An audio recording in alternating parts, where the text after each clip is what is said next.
আসসালামু আলাইকুম প্রিয় ভাইরা, আজ আপনারা শুনছেন তাফহিমুল কুরআনের ১৯তম পর্ব। ১ থেকে ১৮ নম্বর পর্ব যাদের শোনা হয়নি তাদের উদ্দেশ্যে বলবো চ্যানেলটির প্লেলিস্টে গিয়ে শুনে নেবেন। আজ শুনছেন সূরা আল বাকারার ২৩৬ থেকে ২৫০তম আয়াতের তর্জমা। আল আমিন টিভি বাংলা, ঈমান বৃদ্ধি করে ইনশাআল্লাহ। সাবস্ক্রাইব করে সাথে থাকুন, জীবনকে সুন্দর করুন। আয়াত নম্বর ২৩৬। নিজেদের স্ত্রীদেরকে স্পর্শ করার বা মহারানা নির্ধারণ করার আগেই যদি তোমরা তালাক দিয়ে দাও তাহলে এতে তোমাদের কোনো গুনাহ নেই।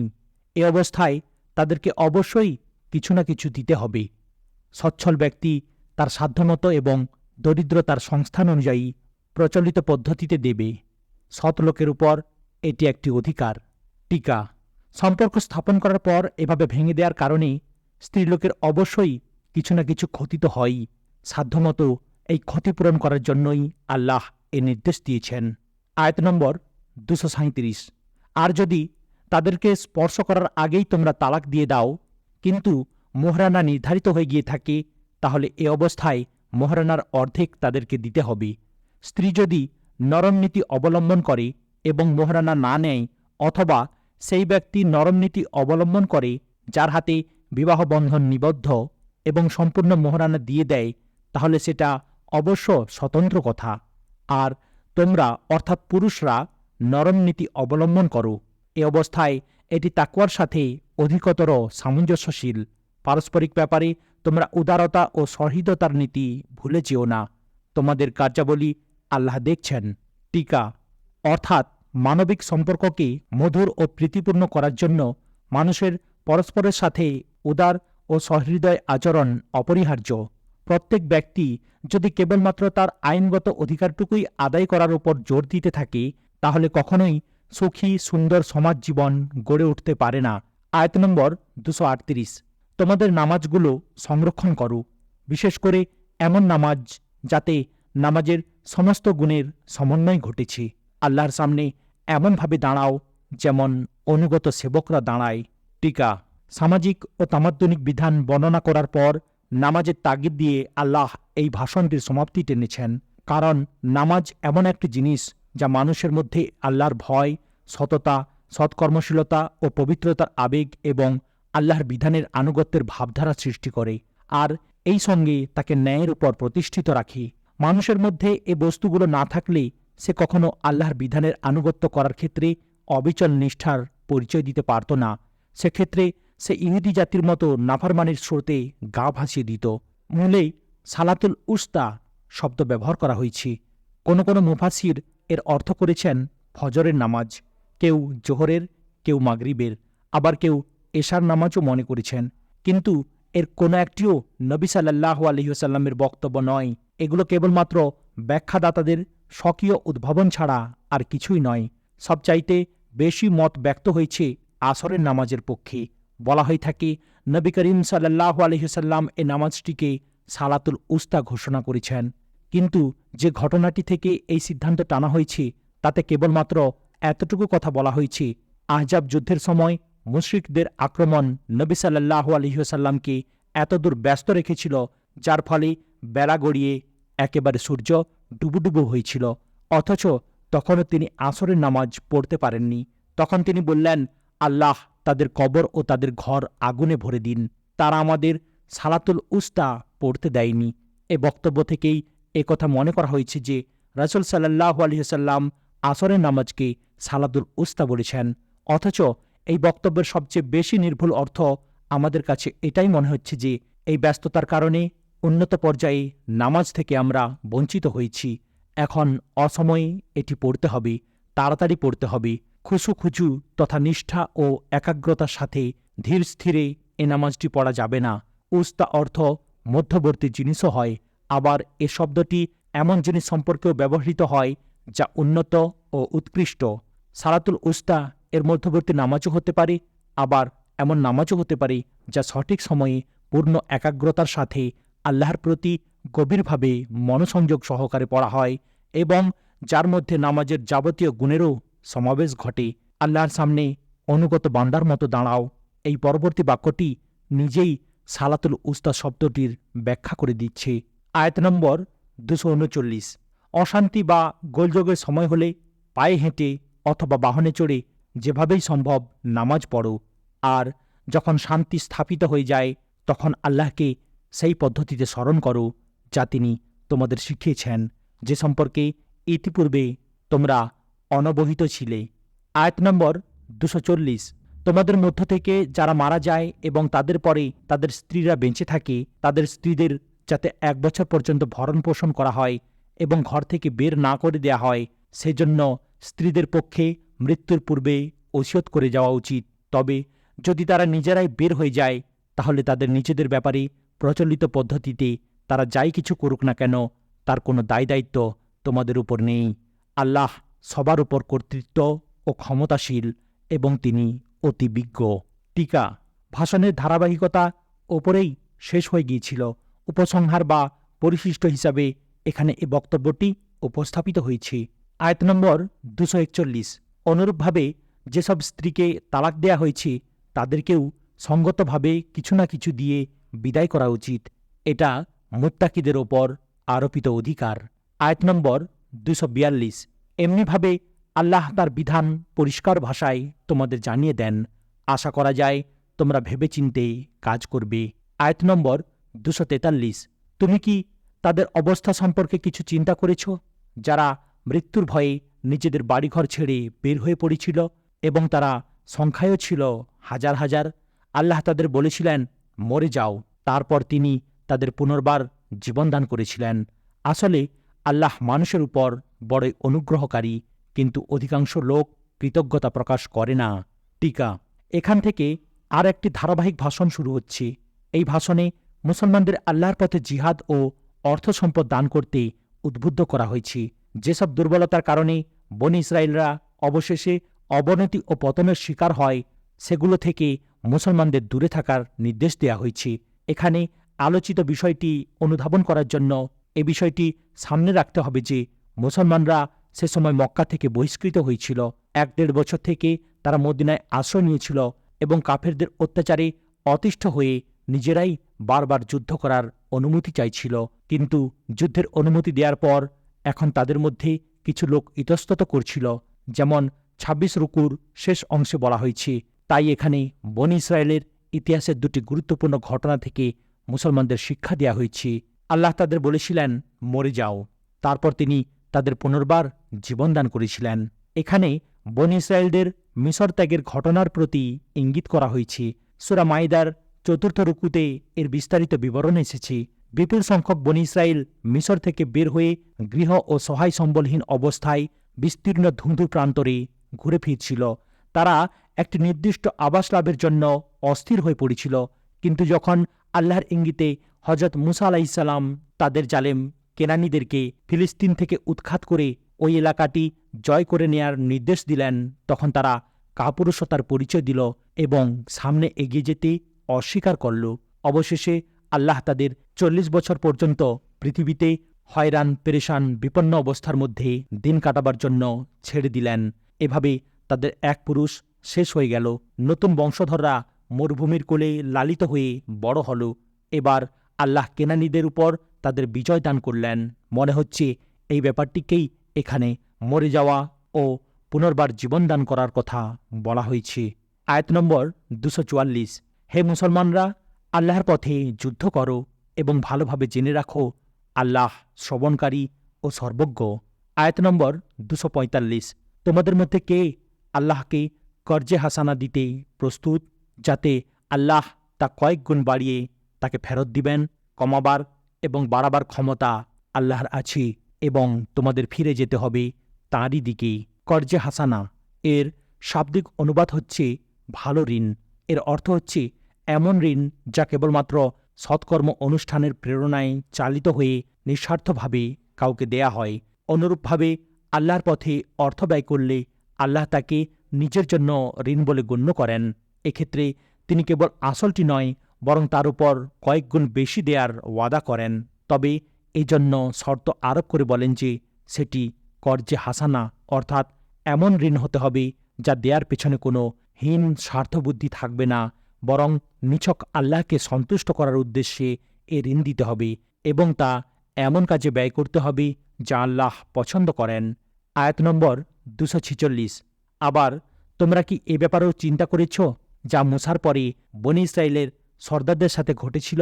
তারা নিজেদের নবীকে বলেছিল, আমাদের জন্য একজন বাদশাহ ঠিক করে দাও, যাতে আমরা আল্লাহর পথে লড়াই করতে পারি।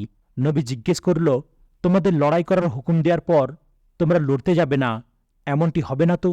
তারা বলতে লাগল, এটা কেমন হতে পারে? আমরা আল্লাহর পথে লড়ব না, অথচ আমাদের বাড়িঘর থেকে আমাদের বের করে দেয়া হয়েছে, আমাদের সন্তানদের আমাদের থেকে আলাদা করে দেয়া হয়েছে। কিন্তু যখন তাদের লড়াই করার হুকুম দেয়া হলো, তাদের অল্প সংখ্যক ছাড়া বাদবাকি সবাই পৃষ্ঠপ্রদর্শন করল। আল্লাহ তাদের প্রত্যেকটি জালেমকে জানেন। তারা নিজেদের নবীকে বলেছিল, আমাদের জন্য একজন বাদশাহ ঠিক করে দাও, যাতে আমরা আল্লাহর পথে লড়াই করতে পারি। টিকা: এটি হজরত ঈসা আলাইহিস সালামের জন্মের প্রায় 1000 বছর আগের ঘটনা। সে সময় আমালিকারা বনী ইসরায়েলদের উপর চরম নির্যাতন চালাচ্ছিল। ইসরায়েলদের কাছ থেকে তারা ফিলিস্তিনের অধিকাংশ এলাকা ছিনিয়ে নিয়েছিল। সামুয়েল নবী তখন ছিলেন বনী ইসরায়েলদের শাসক, কিন্তু তিনি বার্ধক্যে জর্জরিত হয়ে পড়েছিলেন। তাই ইসরায়েলি সর্দাররা অন্য কোনো ব্যক্তিকে নিজেদের নেতা বানিয়ে তার অধীনে যুদ্ধ করার প্রয়োজন অনুভব করছিল। কিন্তু তখন বনী ইসরায়েলদের মধ্যে অজ্ঞতা এত বেশি বিস্তার করেছিল এবং তারা অমুসলিম জাতিদের নিয়ম আচার আচরণে এত বেশি প্রভাবিত হয়ে পড়েছিল যে খিলাফত ও রাজতন্ত্রের মধ্যকার পার্থক্যবোধ তাদের মন মস্তিষ্ক থেকেই বিলুপ্ত হয়ে গিয়েছিল। তাই তারা একজন খলিফা নির্বাচনের নয়, বরং বাদশাহ নিযুক্তির আবেদন করেছিল। এ প্রসঙ্গে বাইবেলের প্রথম সামুয়েল গ্রন্থে নিম্নলিখিত বিস্তারিত বিবরণ লিপিবদ্ধ হয়েছে। সামুয়েল সারা জীবন ইসরায়েলিদের মধ্যে সুবিচার করতে থাকেন। তখন সব ইসরায়েলের নেতা একত্র হয়ে রামাতে সামুয়েলের কাছে আসে। তারা তাকে বলতে থাকে, দেখো, তুমি বৃদ্ধ ও দুর্বল হয়ে পড়েছ এবং তোমার ছেলে তোমার পথে চলছে না। এখন তুমি কাউকে আমাদের বাদশাহ নিযুক্ত করে দাও, যে অন্য জাতিদের মতো আমাদের প্রতি সুবিচার করবে। এ কথা সামুয়েলের খারাপ লাগে। তিনি সদাপ্রভুর কাছে দোয়া করেন। সদাপ্রভু সামুয়েলকে বলেন, এই লোকেরা তোমাকে যা কিছু বলছে তুমি তা মেনে নাও, কেননা তারা তোমার নয়, আমার অবমাননা করেছে, এই বলে যে আমি তাদের বাদশাহ থাকব না।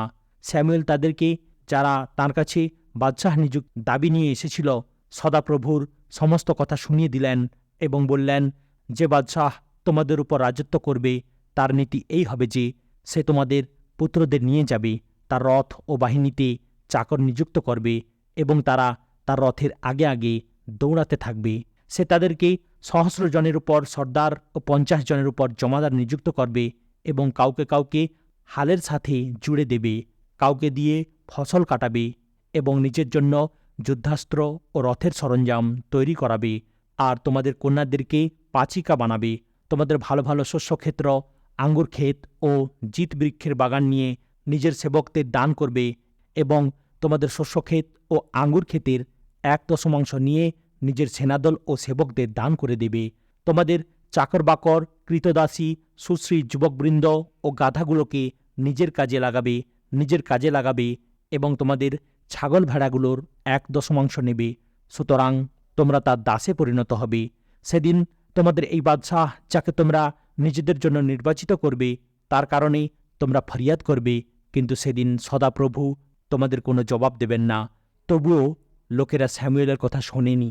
তারা বলতে থাকে, না, আমরা বাদশাহ চাই, যে আমাদের উপর কর্তৃত্ব করবে, তাহলে আমরাও অন্য জাতিদের মতো হব।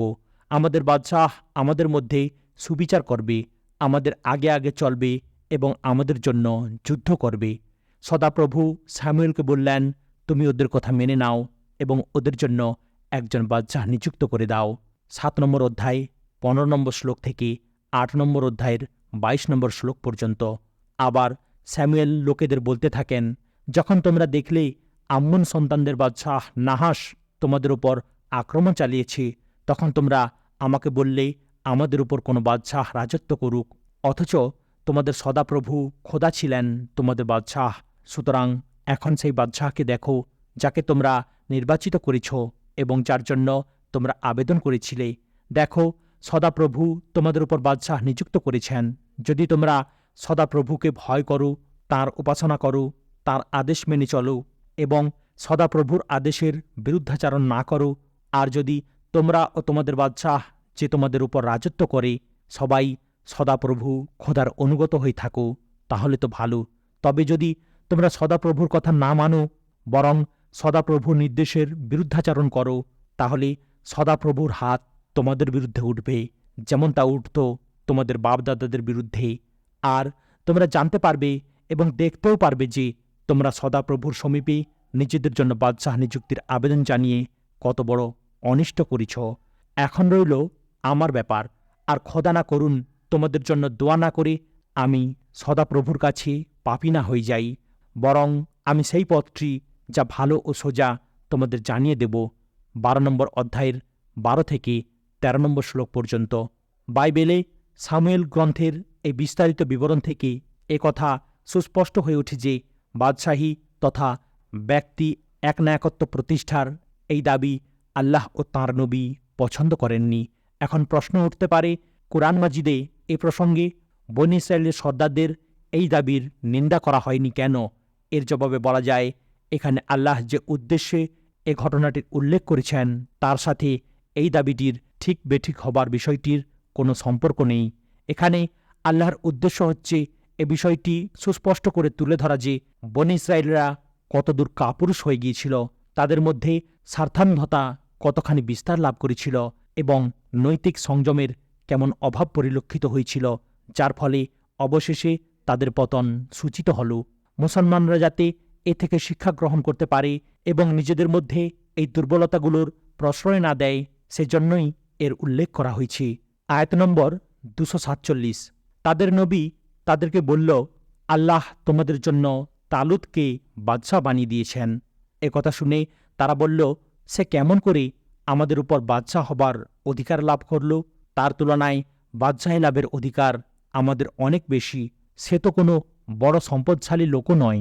নবী জবাব দিল, আল্লাহ তোমাদের মোকাবিলায় তাকেই নবী মনোনীত করেছেন এবং তাকে বুদ্ধিবৃত্তিক ও শারীরিক উভয় ধরনের যোগ্যতা ব্যাপক হারে দান করেছেন। আর আল্লাহ তাঁর রাজ্য যাকে ইচ্ছা দান করার ইখতিয়ার রাখেন। আল্লাহ অত্যন্ত ব্যাপকতার অধিকারী এবং সবকিছুই তাঁর জ্ঞানসীমার মধ্যে রয়েছে। আল্লাহ তোমাদের জন্য তালুতকে বাদশাহ বানিয়ে দিয়েছেন। টিকা, বাইবেলে তাকে শোল নামে উল্লেখ করা হয়েছে। তিনি ছিলেন বনিয়ামিন গোত্রের একজন 30 বছরের যুবক। বনী ইসরায়েলদের মধ্যে তার চেয়ে সুন্দর ও সুশ্রী পুরুষ দ্বিতীয়জন ছিল না। তিনি এমন সুঠাম ও দীর্ঘদেহের অধিকারী ছিলেন যে লোকদের মাথা বড়জোর তার কাঁধ পর্যন্ত পৌঁছত। নিজের বাপের হারানো গাধা খুঁজতে বের হয়েছিলেন। পথে সামুয়েল নবীর অবস্থানস্থলের কাছে পৌঁছলে আল্লাহ তার নবীকে ইঙ্গিত করে জানালেন, এই ব্যক্তিকে আমি বনী ইসরায়েলদের বাদশাহ হিসেবে মনোনীত করেছি। কাজেই সামুয়েল নবী তাকে নিজের গৃহে ডেকে আনলেন, তেলের কুপি নিয়ে তার মাথায় ঢেলে দিলেন এবং তাকে চুমো খেয়ে বললেন, খোদা তোমাকে মসাহ করেছেন যাতে তুমি তার উত্তরাধিকারের অগ্রনায়ক হতে পারো। অতঃপর তিনি বনী ইসরায়েলদের সাধারণ সভা থেকে তার বাদশাহ হবার কথা ঘোষণা করে দিলেন। 1 সামুয়েল 9 ও 10 নম্বর অধ্যায়। বনী ইসরায়েলদের মধ্যে আল্লাহর নির্দেশক্রমে মসাহ করে নেতৃত্বের আসনে অধিষ্ঠিত করার ব্যাপারে তিনিই ছিলেন দ্বিতীয় ব্যক্তি। এর আগে হযরত হারুনকে পুরোহিত শ্রেষ্ঠ চিফ প্রিয়েস্ট হিসেবে মসাহ করা হয়েছিল। এরপর মসাহকৃত তৃতীয় ব্যক্তি হলেন হযরত দাউদ আলাইসাল্লাম এবং চতুর্থ হযরত ঈসা আলাইসাল্লাম। কিন্তু তালুতকে নবুয়তের মর্যাদায় অভিষিক্ত করা হয়েছিল বলে কুরআনে বা হাদিসে কোনো সুস্পষ্ট বর্ণনা নেই। নিছক বাদশাহী করার জন্য মনোনীত করা কথা মেনে নেয়ার জন্য যথেষ্ট নয় যে তিনি নবীও ছিলেন। আয়াত নম্বর 248। এই সঙ্গে তাদের নবী তাদের একথাও জানিয়ে দিল, আল্লাহর পক্ষ থেকে তাকে বাদশাহ নিযুক্ত করার আলামত হচ্ছে এই যে তার আমলে সেই সিন্ধুকটি তোমরা ফিরিয়ে পাবে, যার মধ্যে রয়েছে তোমাদের রবের পক্ষ থেকে তোমাদের জন্য মানসিক প্রশান্তির সামগ্রী, যার মধ্যে রয়েছে মুসার পরিবারের ও হারুনের পরিবারের পরিত্যক্ত বরকতপূর্ণ জিনিসপত্র এবং যাকে এখন ফেরেশতারা বহন করে ফিরছে। যদি তোমরা মুমিন হয়ে থাকো তাহলে এটি তোমাদের জন্য অনেক বড় নিশানি। যাকে এখন ফেরেশতারা বহন করে ফিরছি। টিকা: এ প্রসঙ্গে বাইবেলের বর্ণনা কুরআন থেকে বেশ কিছুটা অভিন্ন, তবুও এ থেকে আসল ঘটনার যথেষ্ট বিস্তারিত বিবরণ পাওয়া যায়। এ থেকে জানা যায় এই সিন্দুকটির জন্য বনী ইসরায়েলদের মধ্যে একটি বিশেষ পরিভাষার সৃষ্টি হয়েছিল। সেটি হচ্ছে অঙ্গীকার সিন্দুক। এক যুদ্ধে ফিলিস্তিনি মুশরিকরা বনী ইসরায়েলদের থেকে এটি ছিনে নিয়েছিল, কিন্তু মুশরিকদের যে শহর ও যে জনপদে এটি রাখা হতো সেখানেই মহামারীর প্রাদুর্ভাব হতে থাকত ব্যাপকভাবে। অবশেষে তারা সিন্দুকটি একটি গরুর গাড়ির উপর রেখে হাঁকিয়ে দিয়েছিল। সম্ভবত এই বিষয়টিকে কুরআন এভাবে বর্ণনা করেছে যে সেটি তখন ফেরেশতারা রক্ষণাধীনে ছিল, কারণ সেই গাড়িটিতে কোনো চালক না বসিয়ে তাকে হাঁকিয়ে দেয়া হয়েছিল, আর আল্লাহর হুকুমে তাকে হাঁকিয়ে বনী ইসরায়েলদের দিকে নিয়ে আসা ছিল ফেরেশতাদের কাজ। আর এই সিন্দুকের মধ্যে রয়েছে তোমাদের রবের পক্ষ থেকে তোমাদের জন্য মানসিক প্রশান্তির সামগ্রী। এ কথার অর্থ বাইবেলের বর্ণনা থেকে যা পাওয়া যায় তা হচ্ছে এই যে বনী ইসরায়েল এই সিন্দুকটিকে অত্যন্ত বরকতপূর্ণ এবং নিজেদের বিজয় ও সাফল্যের প্রতীক মনে করত। এটি তাদের হাতছাড়া হবার পর সমগ্র জাতির মনোবল ভেঙে পড়ে। প্রত্যেক ইসরায়েলি মনে করতে থাকে আমাদের উপর থেকে আল্লাহর রহমত উঠে গেছে এবং আমাদের দুর্ভাগ্যের দিন শুরু হয়ে গেছে। কাজেই সিন্দুকটি ফিরে আসায় সমগ্র জাতির মনোবল ব্যাপক হারে বেড়ে যায়। তাদের ভাঙা মনোবল আবার জোড়া লেগে যায়। এভাবে এটি তাদের মানসিক প্রশান্তির কারণে পরিণত হয়। মুসা ও হারুনের পরিবারের পরিত্যক্ত বরকতপূর্ণ জিনিসপত্র এই সিন্দুকে রক্ষিত ছিল। এর অর্থ হচ্ছে তুর-ই সিনাইয়ে অর্থাৎ সিনাই পাহাড়ে মহান আল্লাহ হজরত মুসাকে পাথরের যে তখ্তিগুলো দিয়েছিলেন। এছাড়াও হজরত মুসা আলাইসাল্লাম নিজে লিখিয়ে তাওরাতের যে কপিটি বনি লাভিকে দিয়েছিলেন সেই মূল পাণ্ডুলিপিও এর মধ্যে ছিল। একটি বোতলে কিছুটা মান্না এর মধ্যে রক্ষিত ছিল, যাতে পরবর্তী বংশধররা আল্লাহর সেই মহা অনুগ্রহের কথা স্মরণ করতে পারে, যা মহান আল্লাহ উসর মরুর বুকে তাদের বাপদাদাদের উপর বর্ষণ করেছিলেন। আর সম্ভবত অসাধারণ মুজিজা তথা মহা অলৌকিক কার্যক্রমের কেন্দ্রবিন্দু হজরত মুসা আলাইসাল্লামের সেই বিখ্যাত আশাও এর মধ্যে ছিল। আয়াত নম্বর 249। তারপর তালুত যখন সেনাবাহিনী এগিয়ে চলল, সে বলল, আল্লাহর পক্ষ থেকে একটি নদীতে তোমাদের পরীক্ষা হবে। যে তার পানি পান করবে সে আমার সহযোগী নয়, একমাত্র সেই আমার সহযোগী যে তার পানি থেকে নিজের পিপাসা নিবৃত্ত করবে না। তবে এক আধ আঞ্জলা কেউ পান করতে চাইলে করতে পারে, কিন্তু অল্প সংখ্যক লোক ছাড়া বাকি সবাই সেই নদীর পানি আকণ্ঠ পান করল। অতঃপর তালুত ও তার সাথী মুসলমানরা যখন নদী পেরিয়ে সামনে এগিয়ে গেল, তখন তারা তালুতকে বলে দিল, আজ জালুত ও তার সেনাদলের মোকাবিলা করার ক্ষমতা আমাদের নেই। কিন্তু যারা একথা মনে করছিল যে তাদের একদিন আল্লাহর সাথে মোলাকাত হবে, তারা বলল, অনেকবারই দেখা গেছে অল্প সংখ্যক লোকের একটি দল আল্লাহর হুকুমে একটি বিরাট দলের উপর বিজয় লাভ করেছে। আল্লাহ সবরকারীদের সাথী। কিন্তু স্বল্প সংখ্যক লোক ছাড়া বাকি সবাই সেই নদীর পানি আকণ্ঠ পান করল।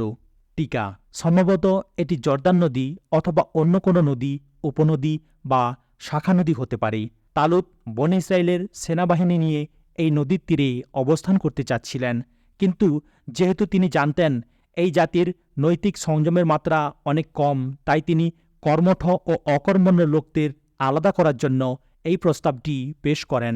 বলা বাহুল্য, যারা মাত্র সামান্য ক্ষণের জন্য নিজেদের পিপাসা সংযত করতে পারে না, তাদের থেকে কেমন করে আশা করা যেতে পারে যে তারা দৃঢ়তা ও মানসিকতার সাথে এমন একদল শত্রুর মোকাবিলা করবে যাদের কাছে তারা ইতিপূর্বে হেরে গিয়েছিল। আজ জালুত ও তার সেনাদলের মোকাবিলা করার ক্ষমতা আমাদের নেই। টিকা: সম্ভবত এই বাক্যটি তারাই উচ্চারণ করেছিল যারা নদী তীরে ইতিপূর্বেই নিজেদের ধৈর্যহীনতার প্রকাশ ঘটিয়েছিল। আয়াত নম্বর 250। আর যখন তারা জালুত ও তার সেনাদলের মোকাবিলায় বের হল, তারা দোয়া করল, হে আমাদের রব, আমাদের সবর দান করো, আমাদের অবিচলিত রাখো এবং এই কাফের দলের উপর আমাদের বিজয় দান করো। আজ এখানেই সমাপ্ত করলাম। ভিডিওর পরবর্তী অংশ অর্থাৎ 251 নম্বর আয়াত থেকে তর্জমা শোনার জন্য চ্যানেলটিকে সাবস্ক্রাইব করুন, লাইক, কমেন্ট এবং শেয়ার করতেও ভুলবেন না। আসসালামু আলাইকুম ওয়া রাহমাতুল্লাহি ওয়া বারাকাতুহু।